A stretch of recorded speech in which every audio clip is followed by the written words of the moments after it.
Chester Franklin, aka Chester F. Baby, baby. What's clearer in the mirror when I'm at odds? When the old me is just a facade. Battle scars ain't a phase.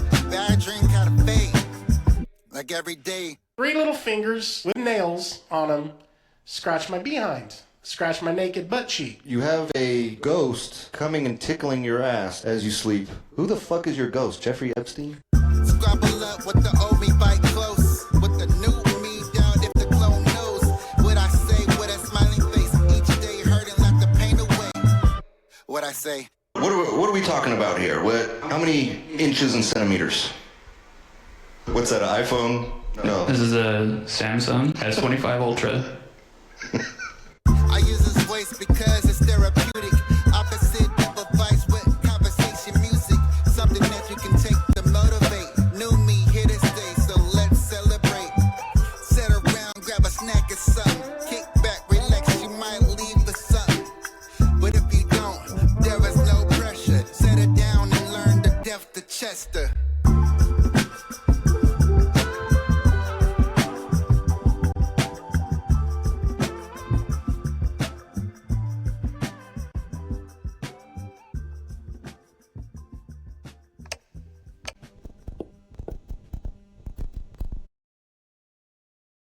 Hello, Death to Chester fans, viewers, supporters of the podcast. Chester Franklin here. I am your host of the Death to Chester podcast, and I'm really excited about today because I have somebody that I've known a long time, about 22 years. Haven't seen him in a long time, in probably a decade, but good friend of mine from back in the day. When I used to record rap music, I had a very successful first release mixtape back in about 2004 under the Riddler, aka Joe Dammit Man. The mixtape was called The First Portuguese. My friend here featured on 2 of the songs. He created every beat. It was a 10-track mixtape. He created every beat. I ended up taking that mixtape, duplicating it, putting it in a shoebox, as many as I could fit in these little slim CD covers, and taking them to school. If I was in the car with my parents or wherever we went, I would take that shoebox and sell my CDs at stores for $3 a pop. And I ended up selling 300 to 325 copies of my very first mixtape. It got me girls. It got my name kind of ringing around the school and at parties and such. And it really caused me to continue rapping for, almost another 10 years. I haven't rapped recently. I still do write music sometimes, but I owe all of that beginning success and planting that bug and somebody who gave me a platform and a quality studio to record in. I owe it to this man here. Ladies and gentlemen, my friend, Alby Sound. Thank you for having me, man. Absolutely. Thank you for having me. This is usually, the viewers at home, you probably notice that the background's a little different than usual.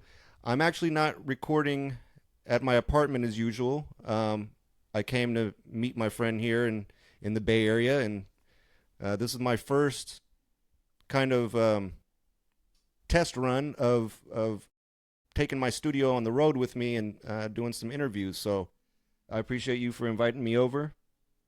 But yeah, I want to give you the floor a little bit. I want to kind of promote what you got going on. You've been rapping for a long time now, producing, making beats, everything, right? Since what year would you assume or guess? Damn. So my first rap was like when I was like 13, right? So that's like a good 20 plus years. Yeah, been rapping. and I've been off and on with it. And like very similar to you, I had a CD that I made back in the high school days where I had that shoebox, same thing, and I went around the school, sold copies.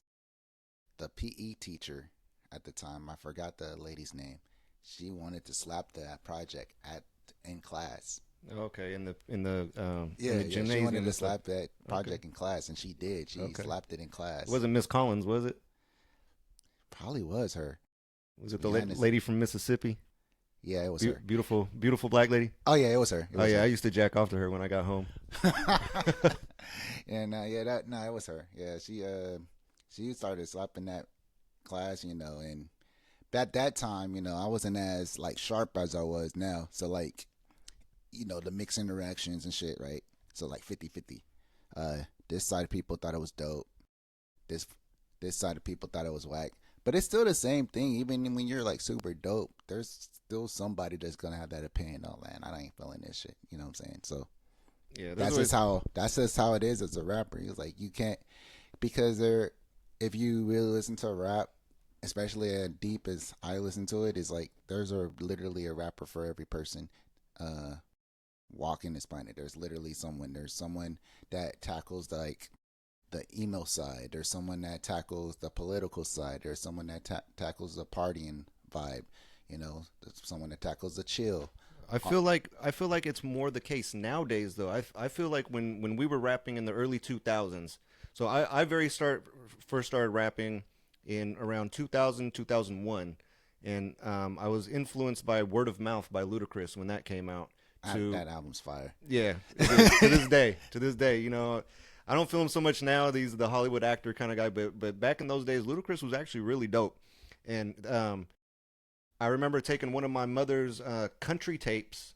I think it was like Clinton Black or something like that. Right. And my grandparents bought me a karaoke machine, and I popped that tape in there, and I recorded over Clinton Black. And that was the first time I put my voice to a CD. I was like 10 or 11. So fast forward 3 or 4 years, I ran into you, and from the beginning, everyone would point you out to me. Like I remember you walking around the school. You always had headphones, either around your neck or on your head. I still do that. And they said that you were a rapper, and I was like, so you were the only person that I knew in that whole school that actually was rapping, recording, like doing it like professionally. Maybe we're amateurs, but you were doing it in a way more professional way than I was doing with the karaoke machine. And I feel like now it may be the case that there's a type of rapper for everybody, but back then it was like me and you at the school. Like it wasn't until maybe later on, junior senior year, that I discovered that you were also recording other artists. But like you were recording UG. You remember them? Oh yeah, them, yeah. Yeah, well, their group at the time, and you were recording Matt. I don't remember what his Matt Villa. Remember. Matt Villa. I don't remember what his rap name was. Matt. Though. Matt has. Sorry for name dropping. I usually change names for the sake of the podcast, but it's for I'm not making fun of the guy or saying nothing. Matt. His name was Flip or something. I don't remember. But yeah, Flip. Yeah, Flip. No, honestly, he has an interesting story too, because he ended up rolling with Cool John and them for like a little bit. Okay. Yeah, so like when Cool John was doing their run, he was actually on some of Cool John's projects. So like when Cool John's early project, before Cool John like really like was out of here, you know what I'm saying? Like he was on a lot of the Schmop compilations. Okay, yeah. I wasn't aware of that. Yeah, well, that first album that I recorded or mixtape that I recorded at your house, my CD cover was he had painted me a custom Bay Area like T-shirt. Remember, he used was, to do like he T-shirts. was pushing them shirts. Hey, those were fire. Those were fire. Like those were popping in the school. That was my CD cover, is a picture of my T-shirt. The first Portuguese. he was pushing he was pushing them shirts like crazy. That was like at some point, like hella people had a shirt from him. So we're from Rodeo, California. I think he may be from Richmond or whatnot, but Rodeo, Richmond, very intimately tied. But one thing about all of us is that we're hustlers. We find a way to push something, to brand something, to use our creativity in various ways, whether it be clothing, which is pretty popular now, music, whatnot, a podcast. I explained in my last episode called Life of Crime, selling drugs, selling guns. We all have a lot of talent, and it's always a treat when players meet. So I just want to thank you again for linking back up with me after all this time and kind of discussing how things have been going, how they were, and how they're going. I'm very interested to know how things are going for you. You did say that there's a rapper for everybody, political. Speaking of that, I've always been into politics, and that's one thing that I always kind of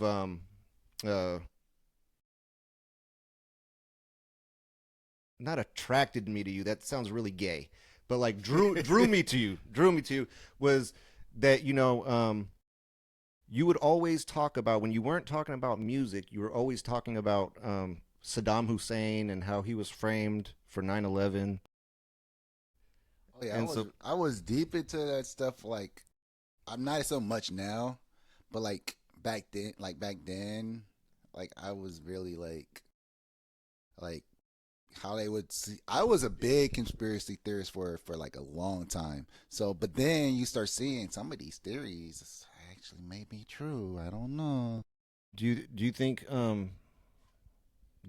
gays belong in the military? That depends. That depends. Do you have a theory? No, it really depends because like some folks, you can't really tell that they're gay unless they tell you. So if it's on to the point where they're like beyond, like, and then the beyond the acting feminine types things, then yeah, I don't think it's at that point. No. Okay. I like to divide the audience a little bit. Like to shake things up. One more kind of silly question. So if you were a candy, what candy would you be? That's crazy. Like Reese's, man. It's more like peanut butter. Good choice. Good choice. I can't really make that funny. That's just a good choice. You got good taste. I think I'd probably be a Sour Patch Kid. I'm a little sweet, a little sour at times, and for the right woman, I'll sprinkle a little, I'll shoot a little salt in her mouth, but that don't have much to do with Sour Patch Kids because they're not salty. But yeah, chase it down with some almonds or something like that. Yeah, that's what I would say I am. So, but now more on a serious note. Now let's because I really am. When I met you, your name was Frost. I want to get deeper into you. I want to promote you, and your name was Frost when I first met you. I had hella names, man. But yeah, Frost, that was like probably the first rap name. Then you turned to Octane. When I was recording with you and you featured on my mixtape, you were Octane at that. Yeah. I enjoyed that until I found out about Audio Push. First, Audio Push, at the time, they were doing the dance songs. But then when they stopped doing the dance songs, I was like, damn, these guys could rap. I was like, man, I might change this rap name. So that's how that occurred. Yeah. When did you become Alby Sound, which is more or less your real name because your name is Alby? But when did you get to... Now, is it Alby Sound or Alby Sound Off? Because on Instagram, by the way, everybody, it's at Alby Sound Off, ABLY. It's Alby Sound. So like Alby Sound. Like, yeah, show off that shirt. Show off the merch. Yeah. Is there a way we can order this merch? This one actually I could we don't have any more right now, but I could get some more of these. These are like the champion What's a ones. champion? I see that on the Yeah. sleeve. You got champion brand, so you didn't go cheap on your shirts. You didn't go Gildan, huh? Nah, no, because that's why I don't order. That's why I don't really order a lot of shirts. That reason, but like because I have one problem of ordering so much stuff is like if you don't sell, you be stuck with a lot of merch, and that's what happened with me when I got my hats. I got like a shit ton of hats still. So like that's why when it comes to certain items, I don't try to order too much of it. I do like a so I might bring these shirts back for a limited run or something like that, especially within the next couple months. Okay, well, let me know if there's anything I can do to help push those. I would definitely buy a shirt from you. All right, yeah, for sure. Um, yeah, and most of the time too is when I want the merch, I like to have at least have something with me at the show. So like, oh, you like the performance? Oh, I got this hat here. I got this shirt. Oh, I got this card that has the songs that I just performed. Speaking of going back to the issue of or the question of everybody has like an audience. What kind of style would you say that you have? What kind of audience do you think is your audience? What kind of style of a rapper are you? Yeah, because it's really hard to define what the kind of rapper I am because my style's all over the place. But for the most part, most of my songs are either like, for example, very either bar heavy or about for the ladies are just fun. So it's like one of those three. Okay, so you have a few dance records too. Yeah. Oh, by the way, I forgot to mention if you've seen the new intro, and it'll be in the beginning of this episode as well. But I finally got my introduction song for episode 10, Life of Crime. This is episode 11, which will also feature the intro. Of course, from now on, I'm gonna have the intro. He's the one that recorded that song. That's him that wrote that song. I gave him a few things that I might like the song to include. I just kind of, gave him a bunch of just random ideas and words, and I had no idea how it was going to turn out. He understood the mission. He just did beyond expectation. Wonderful job. But yeah, Alby Sound. He's the one that did my intro song. And Yeah. who produced that? He's my producer engineer. His name is Bennett. He's a member of a band slash music group called the Woadies. Okay, I've seen some of their videos. When I look on your page and stuff, and you shout them out, I've clicked on their Instagram as well, and they got some heat. It's just two of them, right? No, it's three. Three. It's three. It used to be four, but you know how bands are. Like sometimes things don't work. Yeah. Yeah, so like you look through like a lot of bands that you may know, you notice that they may have like a switch up of like who play the drums over a span of 10 years. It may be like about three different people, or vice versa. Or even look at Destiny's Child. They cut that fourth person. Yeah, They for cut sure. it down to three, and three. A triangle is the strongest geometrical shape. So three is really a sweet spot for a lot of bands. If it's not two, then three is usually a pretty sweet spot. It's kind of hard with four. Yeah, it's kind of hard with Beyond Four because and then especially if the group's a rap group, so like rappers are known to have big egos. So like especially like if you were familiar with like what happened like what 2 years ago with Drake and Kendrick, it's like both of them have big egos, you know that, but like one of their egos got shot down. You know what I'm saying? So the same thing with a lot of rappers. Like you in a group with somebody, oh, this guy might have better bars than this person, so they're feeling some type of way about this person's bars, as opposed he might have the better flow than that person. Yeah, I think Wu-Tang Clan's probably the only group I've seen, be able to keep that. Man, that's more than a freaking Yeah, freaking it's like a group. super group, 100 something people, and Like, they're 200 members. like, yeah, you be like, oh, you think you only get in like the main 8, and then you see all these different subgroups. So I started rapping in your bedroom, recording with a pop filter. You taught me how to set up my own little studio at home, where I did a clothes hanger with a stocking over it. Makeshift pop filters, bro. Yeah, you showed me how to do all that, and you even gave me access to your free trial of Fruity Loops Studio, and so I was like trying to learn how to make beats and stuff like that. Fast forward to now, you opened among other artists or whatever, but you are one of the opening acts for recently for, well, not recent. I keep saying recently. You said it was January, but it feels more recent. I believe it was in January. You're an opening act for Keek the Sneak. So when you start getting into these environments where you're kind of now you can physically touch these people that we grew up, listening to and being influenced by, and they've been famous since we were little and stuff. How do you keep your ego in check? That's crazy, because the reason, that's a good question, and so my friend of mine grew up with two. His name is Nobi.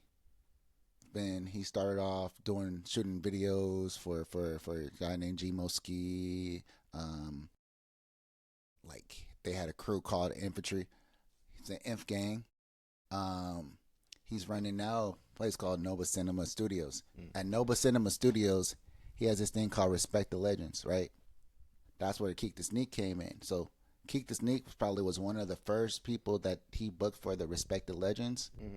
Like, one of the first people he had San Quinn too. So he had San Quinn. San Quinn's one of my favorite rappers of all time. Yeah, he had Keek. Neff the Pharaoh is about to perform soon. But it was a bunch of. He had the what was that? The Consciouses or something like that. He had them. Shoot, I'm trying to. I'm not familiar with them, but everybody else you named, I am very familiar with. Yeah, I'm really trying to remember everybody. But you in these rooms with these people, right? And you keep your ego in check, because then there's like cats like if they really mess with you too, like for example, DJ West Coast. I don't really popping DJ right now. Like, probably one of the biggest DJs in the Bay right now. And it's partly because he makes his own music. He done what was that? He done stuff with the what's that dude from Federation? Okay, I know the Federation, but I don't know them individually. But I remember. Yeah, I remember the Federation there was a Respect the Legends for the Federation as well. Oh, okay. Yeah, so it was. So how do you keep your ego in check, being around this kind of? Yeah. How do you do? Like. But like, the thing about me is, I'm not really like, quote unquote, cocky person. So like, it's easy for me to keep my rap ego in check. And I just keep it like the ego for the raps. You know what I'm saying? Like, yeah. So quote unquote, you love the art form and you respect the art form. Yeah. I noticed that you rap with a number of white rappers. Where do you stand on white rappers saying the N-word? White rappers saying the N-word? That's a really good question. So, my whole thing about that is, no, they shouldn't say it. But like, if they have like the upbringing where they got the pass, then okay. But it's still not good. Yeah, because my mixtape was 10 tracks littered with the N-word. Of course, with the A at the end. And you still recorded me. You still worked with me. But yeah, I didn't stop saying that word until until well, she's my ex-wife now, but my future wife at the time. We took a trip to Oregon, and she beat me up in the elevator. What's Beyonce's sister? Oh, she lunged you. She salanged me in the elevator. I said it, so I was able. Nobody ever correct me. You know, of course, like I had the upbringing, like you know, I grew up, you know, hanging out in the rodeo projects and all that kind of stuff, and so I was never really corrected from saying it until I was, you know, until I was 28 years old, and I never said it after that. So I was just curious because, you know, I always admired artists like Lil Wayne, who, for the beginning part of his career, is when he was young, he promised his mom he wouldn't cuss in records.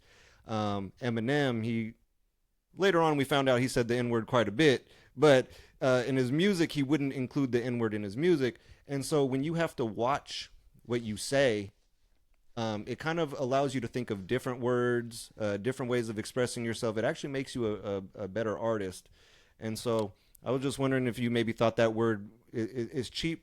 Obviously, it's not good for a white person to use ever anyway. But if they do use it, like, does it kind of make them does it make them seem kind of cheap? Like, oh, you don't know how to express yourself better. You're just kind of like,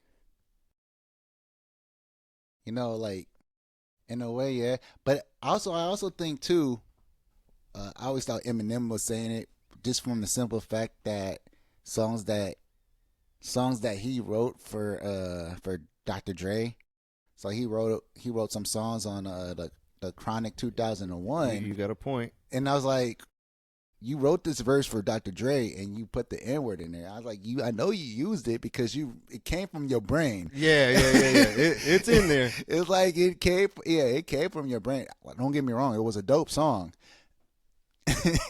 Yeah, I mean, let's face it. When we're alone in a car, you know, rapping along to, you know, to our favorite rappers and stuff like that, we all say it, and don't you fucking lie and say you don't, because you do. It's in your vocabulary. You said it. I'll tell you when you said it too.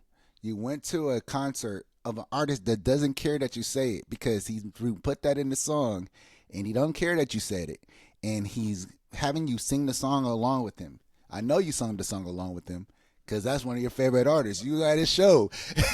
Like, I know you said it. Shit, Soldier Boy had me in a tall tee down to my knees. I wanted, you know, I wanted to be black. Soldier Boy had, like, for a moment, like, the game on a chokehold. Especially, like, early YouTube days. You couldn't get away without seeing Soldier Boy there. Yeah, that's hard to think about nowadays. Yeah, Soldier Boy was just, YouTube. YouTube. You got so oversaturated. Everybody wants to have a streaming platform. Everybody wants to have a podcast. This is a dope podcast, by the way. I'm no different. Yeah, like, this is gonna be on YouTube. Yeah, so like everybody has that. You know, everybody has that. So like basically it's basically what you do to stand out, because since everybody's trying to do it, it's like for example, there's like so many rappers out, right? And there's cats that you don't even realize are rappers because there's some cats that don't like talking about it. And I'm like, I don't know why you don't like talking about that shit. Like, my music is not all of my music, but there's some of my music is a extension to myself. So like, I don't hide that from people, because then it's like, if I hide that from somebody, then I'm like, I'm not being me. I'm not being who I am. Like, I can't change being Alby. You know what I'm saying? Right. Yeah, we seem to be, you know, on the same page. Yeah. It's like what Tech Nine said. I'm fragile and I'm sensitive about my shit. I want you to excuse me.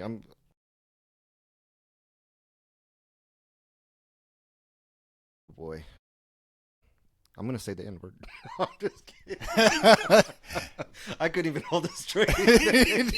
I tried. I'm sorry. I'm gonna say the N-word. No, I'm just kidding. Boy. So Tech Nine, I'm definitely not a fan of Tech Nine. I just don't like the style, but like his numbers and his money, it speaks for itself. I mean, he's very accomplished. So Independent hustle. to each Like their own. Again, everyone has a type of rapper. He's just not for me. But who is? I remember in high school, um, your favorite two rappers. One was Jay-Z,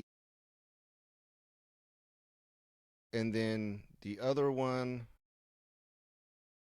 was Haji Springer. That's very random. That is a very random. Has that changed at all for you? And how have they influenced your style? You used to try to rap in an Indian accent for some of your ad libs. I remember that. So I know you. I know where he influenced you there. Um, But what about Jay-Z? How did he influence your music? some of like the first beats that like that I got good at was like sample based beats, Mm. and like some of the production just started sounding like Jay-Z style production, um like Blueprint and on Jay-Z, like because I like the Jay-Z after the Blueprint. I don't like the Jay-Z before the Blueprint. Not saying that he was whack or anything, but the Jay-Z after Blueprint just seemed more polished. Like the Blueprint was sounded polished. The Black Album sounded polished. You know what I'm saying? Right. I get it. Kind of went from that old school sound to Yeah, he kind of found himself, yeah, he kind of or he found Biggie's rap books. Hey, hey, I wouldn't be surprised. They was a group at one point, and they was kicking it. They was kicking it a lot. So Um, it's like kind of similar to like the dynamic with Big Pun and Fat Joe. Fat Joe at one point had some big pun rhymes. yeah, definitely. I'm like, there's no way that Fat Joe could deliver all those rhymes the way Big Pun rap. Like, there's some songs that Big Pun's raps is so intricate, you be like, it's hard to even like rap behind that. It's hard to even sing along to some of his raps. He Yeah. was dope though. That little Italy, little like whatever he was doing. It sounded like he Yeah, was damn that near sounded yodeling. like a tongue twister. Yeah, like he was damn that near that yodeling. that song actually was pretty dope though. Yeah, Big Pun was dope. Wasn't one of my top favorite, but he was dope. I gotta give him that. Um, yeah, I keep going back to the N word, but I stole some of my raps from my grandpa because he used to say that.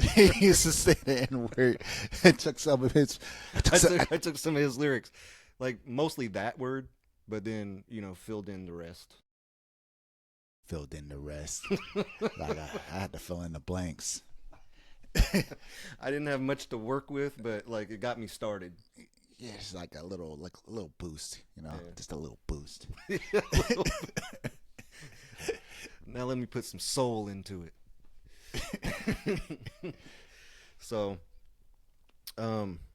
what would you say? So, okay, we all know people like this. They're pushing 50 years old, and they're still living at home with their moms or parents or grandparents, whatnot.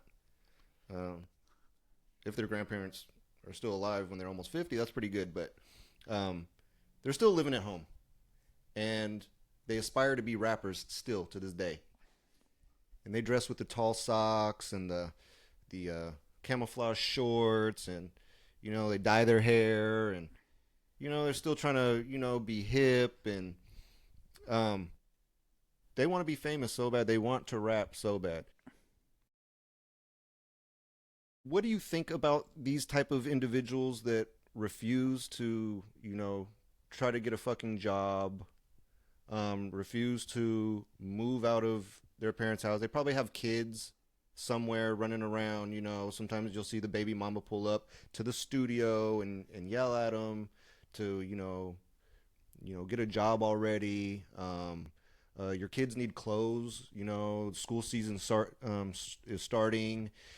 And they just, don't worry, baby. I'm about to blow. I'm about to blow. Just just wait for it, believe in the process, believe in the plan. But they already got, I mean, you and I both got gray hair, but they got, they're more salt than pepper at this point, and they're still, they might even be dyeing the beard to look younger, but they're just so convinced they're gonna blow up. What would be your advice to that type of person? The first thing I would say is to like, Would you say quit? no, I wouldn't say quit, but I would just say align your priorities. Um, Would you say that the world is like you're not wrong, the world's wrong, you're gonna make it one day? See, the whole thing is like doing it for fame. Fame, to me, as a rapper that's independent, that's like still struggling in a way to get to his audience. I've seen people that I grew up with that been famous, and they say that's just not worth it. You know what I'm saying? Like they say, stay independent as long as you can. Don't try to sign to a record label, all that stuff. But back to them, if you are spending all your money to something that's not giving you any type of motion, and then you're like putting things to the side that's important. You know what I'm saying? Like you're putting your kids to the side because you are trying to pursue this dream that you've been having, but it's like Yeah, since like 1980. 1980. Yeah, it's one of those things too. It's like the listeners are getting younger, so part of that thing is too is you got to find where your audience is, what their age group is, and at your age you probably don't have the patience to even look for and research that. Do you think that maybe like a good way for, like, let's say a 50-year-old? Now again, I'm drawing the demarcation line at that they still live at home with their parents. Not just the fact that they haven't made it to where they want to make it at, because as you said, you're still maybe looking for how to expand your audience a little bit. But you don't live at home, So for somebody who's 50 years old, probably letting other priorities go, but they're just trying to reach this audience that, like you said, as they're getting older, this audience is just getting younger. Do you think that a way to keep themselves young and kind of maybe in the loop with the younger audience is to like have sex with minors? Wow. Would that be a good theory? Like how would they go about reaching this younger audience as they get older? Hanging outside of schools Nah, and not even. pushing their CDs. Like I don't even know if people push physical CDs anymore out of his trunk. Like how does he get into the mind of a younger? Oh, one thing that he could probably do is like if he has a team, if he could, I mean, he probably can't afford the team. Um, you basically have like someone probably get a family member so you don't be attracted to him or something. So like you'd be like someone that's tapped into what's going on. You think maybe you can like have you seen the movie Ma? Nah. Okay, so it's like a scary movie. And I forget the actress's name, but she's always in funny stuff, but Ma is kind of like a scary version of her. Like she showed her range in her acting by performing this role. It's a really good movie. But she's basically an older lady that, there's some kids out front of a liquor store, teenagers, high schoolers, I believe, trying to get some alcohol. And so she buys it for them. And then for them to be safe, she invites them over to her house. So she allows them to throw parties at her house and stuff like that. In doing so, she kind of gets to feel young again. Would that maybe be a good theory? Is because a lot of kids, if they are, not all kids that drink and do drugs are bad kids. But like a lot of times, they don't have like a very good like household at home, and that's why they're out there having strangers buy them stuff, and they're doing this like illegal activity, and their priorities are messed up. So instead of necessarily like sleeping with minors, would it be like good to build your team? Because a team is very helpful in this industry, correct? In this music industry. Yeah. Would you think it's a good idea to like maybe search out, like drive around liquor stores and find these kids and bring them to your house, like buy them alcohol, but they have to come over, and then you can like maybe like freestyle for them with your shirt off. Like, I barely drink, so I wouldn't. Can you lure teens to your house? No, I wouldn't. Would you do that to build your team with the younger audience? Nah. Well, see, like the whole thing too is, what if they look 24 but they're like they 16? look 24. They look 24 and they 16. I'm checking ID. I'm checking ID. Like I'm like, yeah, nah, you. I'm trying to really solve this problem, because this is getting out of hand. How many of these people exist out there? And you're an insider. You're still performing shows. You're still recording music. I haven't done so in a long time. I still write, but it's been a while for me. So I'm trying to get the insider scoop on how we can either get these guys their name kind of like going and flowing, and or how to get them a job. I mean, do you hire anybody to like help carry your equipment or anything? Can we get these guys out of their mom's houses? The 50-year-olds? Yeah. Sure, we may have some. Can we start a GoFundMe? Would you perform a show, and the goal is maybe like $5,000, which is the security deposit and first month rent. Would you perform like a benefit show to get these men out of their mom's house? Because the rap ain't working for them. Huh. I mean, at this point, it's either that, or you wear a wire, like a little button camera or hidden camera, and start trying to team up with these guys and rap with them, so you can keep an eye on them, so that they're not having sex with underage girls and partying with minors. Be a mole. be a mole for the safety of the children, man. These 50-year-olds are a problem. They won't give it up. Man. So then, when is too late to rap? Is there an expiration date? Would you say 60? All right, so it's levels, right? If you are 60 and you're just starting to do it, I mean, you gotta try something else. Like you're just starting, because it's like one of those things is, it's something that a lot of these cats, they've been doing their whole life, and some of them like took a long time to get there, right? Like for example, Griselda, the Griselda records or whatever, right? They didn't pop off until they got it deep into their 40s, and they've been rapping forever. You know what I'm saying?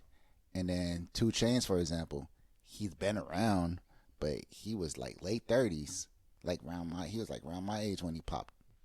So it's basically like if you haven't been working to get the emotion and you're just starting and you're at that age, it's like are you really gonna really be able to keep up with the forever changing industry? For example, like right now it's a war against AI in music right now. You know what I'm saying? It's like you seen Phoenix Flexin and what's that guy, Tyga?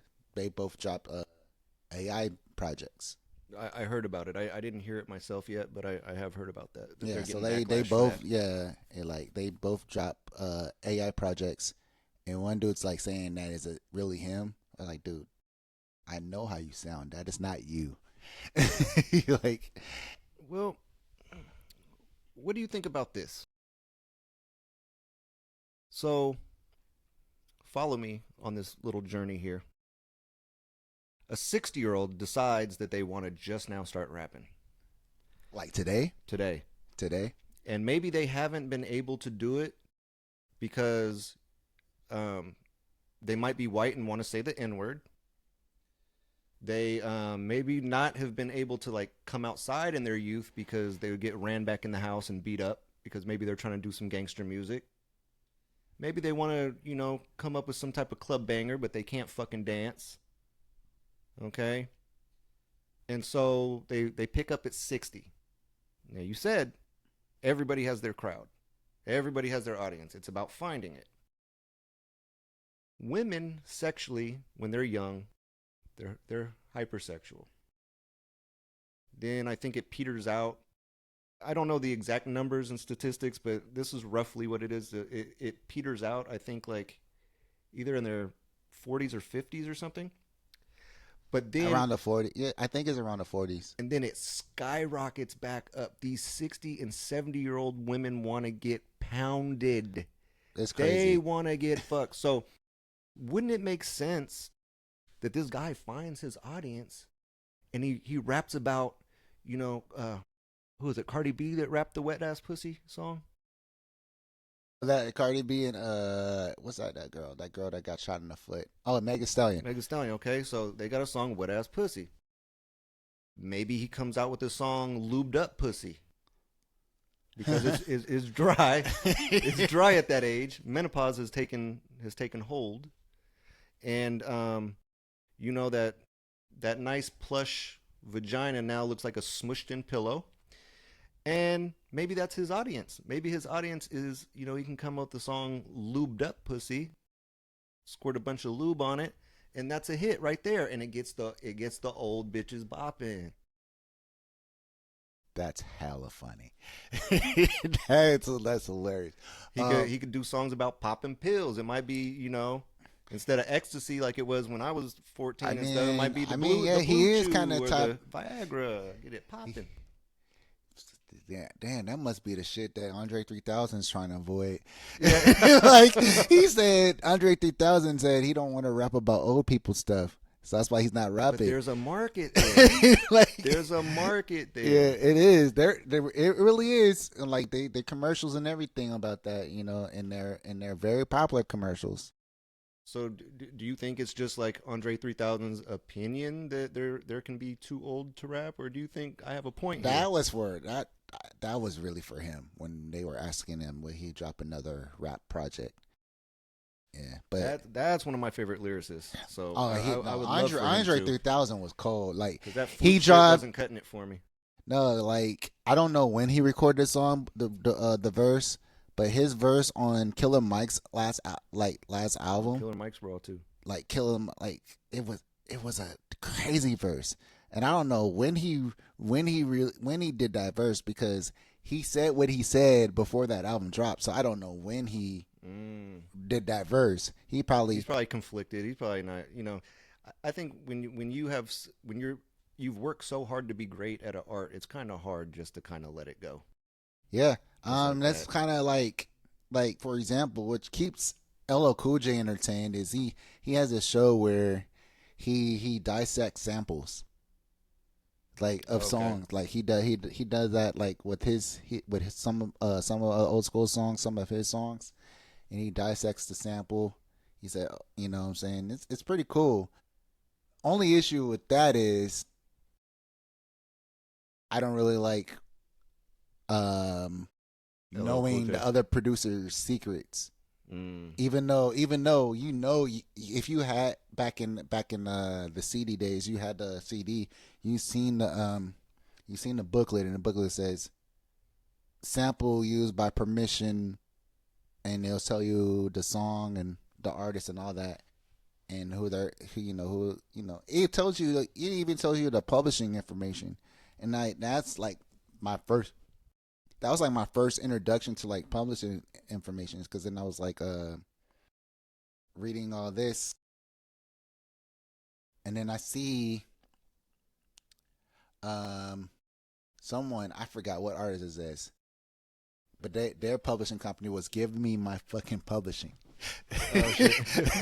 And I'm trying to remember what artist it was, but it was like, give me my fucking publishing was his publishing company. Oh, okay. Okay, I like that. All right, so we're approaching an hour here. So I have a few more questions for you. Since we're talking about sampling and whatnot, this fits in perfect. Better producer out of the two, who would you choose? Timberland or Pharrell? Ooh, damn, that's hard because I like both. If we was on Nori's freaking pod, I'd probably take a shot. Ease your nerves for that question. That was that was pretty hard. That's pretty hard. But like, I'm going Timberland personally.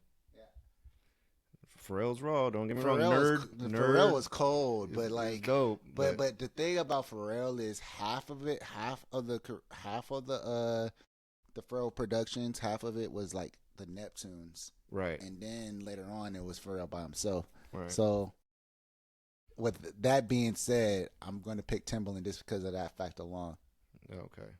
Okay, we agree on that. Yeah. So I'm not completely. But off that center when doesn't it comes say to that kind of Pharrell thing. is whack. Nah. Yeah, no. Hell nah.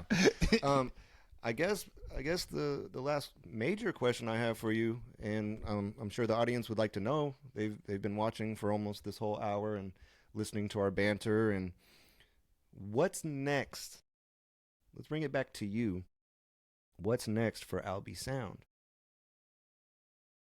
The continuous so I had this show series called Friends of the Sound, and we started one in Oakland, this place called Red Heron Studios. So my goal is to keep going with the Friends of the Sound series. We're now like, I threw like about 5 shows this year, right? Okay. And so I threw about 5 shows. That's the group I see you on Instagram with. Yeah. It's So like, Friends of the Sound, that's my thing, and then that's Okay. basically right now it's just me and my photographer on the team. So we're just trying to expand names. So my goal is to expand that, do crazy amount of shows next year, incorporate live bands. We've been doing the DJs, but incorporate live bands into the mix. That's a great idea. That's what's up. Where can the listeners find your music? They've heard the intro song. I've got a lot of really good feedback on that intro song. People are feeling it. They think it's dope. So where can we find more of your music? Yeah, so Alby Sound off is my IG. I post a lot of stuff on there, and a lot of my music it's still on streaming. So it's like so Spotify, all that good stuff. Okay, so Alby Sound. Search up Alby Sound on Spotify. Yeah. Okay, show that shirt off for us again, just so they know how to spell it. Get it right. And then this is another disclaimer too, is I got to get this fixed because I had some of my old music on Alby Sound without the space on there, right? That's on the old music, and then the newer music has no space between Alby and Sound. So I still gotta work. I'm still gotta work with the distributor to get that fixed. We'll get that fixed. It's cool, but it still counts in my streaming. Okay. But it's just kind of like, so there's 2 ways to spell your name on Spotify and to get to you, and we'll be able to hear different songs. Yeah. On each. Okay. Yeah. Right. Any upcoming shows? Any plans? October 3rd in San Francisco. Music City in San Francisco. So that show is the last Friends of the Sound of the year, and I'm just trying to gear up for like February. Okay. So February, I'm trying to plan something like crazy. So for the Friends of the Sound show, I'm looking for like somebody that with a decent buzz, solid buzz, had on the show. Start the year with a bang. So Okay. And shit, it just fucking slipped my mind. What was I about to just say? Oh, is there anybody that you would like to shout out? Anybody of special note or mention? yeah, This is about you, so you don't have to shout anybody else out if you don't want to. But if you want I'll to, shout some maybe people out. highlight somebody. You already mentioned the Woadies. Oh yeah, for sure the Woadies. Bennett helped with the song, with the instrumental. Bennett now currently produced like a good chunk of my music. I appreciate you, Guy. Thank you. So like Bennett, cool ass dude too. Like he's cool, cool ass dude. Shout out to Catcher by Lopez. That's my photographer. Shout out to Cushion Dior. It's another artist. He's from Atlanta, but he's been helping me with put some of these events together. And he Okay. puts his own events together too. Okay. Shout out to Erupt Management. Shout out to I can't even name. I'm not even going to start naming hella artists because I know so many of y'all. But you know that I love all y'all. Like y'all basically like fam. So like shout out to all y'all. So don't take it personal if So your don't name, take it personal. I don't say your your name didn't name. come up. We are on a time crunch just because. So yeah, I think I have went over an hour before, but I just don't know how this is gonna play out now that I have two tracks going at the same time. So hey, look, I'm still learning this podcast stuff, and I just want to make sure that we don't get cut short or anything like that. But if you were not mentioned, hey, don't there's no love lost. Shit, if you're watching this video, comment your name. Hey, I rap with them. Like I'm trying to get everybody oh, I do have another noticed one. a little bit. I do have another one. Make sure you guys check out my song with Solace the Happy Human called Outside. I'm actually have to do a music video for that. Okay. Okay, there we right go. on. Well, Alby, it's been really nice catching up with you. I appreciate you giving me a location to come meet up with you and record a podcast. This is my first time doing it outside of my apartment. And if anybody else would like to do an interview, you can reach out to me on Instagram at death2Chester. That's on Instagram and Facebook, by the way. YouTube channel, youtube.com/@death2Chester, and death2Chester@gmail.com if you want to send me an email. But Alby, you showed me that this was possible to be able to travel with my studio, and now I'm a little more confident on being able to do on the road interviews as my schedule allows. But bro, it was nice catching up with you. It's been a long time. Hopefully, we can do this either an interview. Maybe I can do a verse on a song one day. I won't say the N word. Yeah, I hope that our professional and personal, friendship relationship continues to grow, especially as we're getting older and people are dying off and moving away and times are changing and people have different responsibilities and a lot of people are drifting apart. It's good to reconnect with someone from my hometown and stay in touch and hopefully work together. Hopefully this helps your brand and hopefully people see this interview that's in your sphere that it kind of spreads my podcast too. A little mutual benefit there, I hope. But yeah, bro, I thank you so much. Any last words? 11 Hip Hop. My album's out right now 11 Hip on Spotify. on Spotify. You heard it. Go listen to it. All right, I'm gonna close out now. Remember, white people, it's not okay to say the N word, but it's okay to say honky because we don't really find it that offensive. By the way, it's just kind of funny. Cracker, honky. It's just funny. Okay. You guys, I love you. And until next time, bye-bye.